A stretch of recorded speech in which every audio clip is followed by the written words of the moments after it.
तुम्ही जर या परळीच्या भागामध्ये आमच्या बीड जिल्ह्यामध्ये परळीमध्ये फक्त राजकीय लोकांचे नावं मोठे आहेत, बाकी ह्यांनी सगळं भकास करण्याचं काम केलेलं आहे. कुठलाही विकास झाला नाही.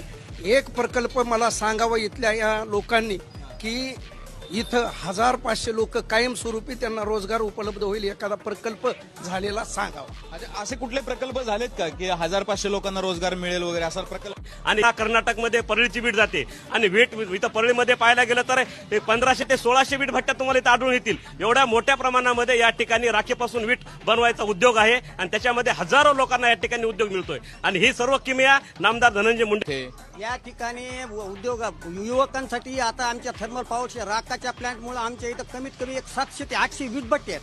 युवक त्या ठिकाणी एका वीटभट्टीवर कमीत कमी 100 कामगार काम करतात. ते लोअर क्लासच्या लोकांना काम मिळालं, मजुरांना काम मिळालं, शिकल्या सवरलेल्यांना काम मिळालंय का? शिकल्या शिवरलेल्या लोकांना थर्मल पॉवर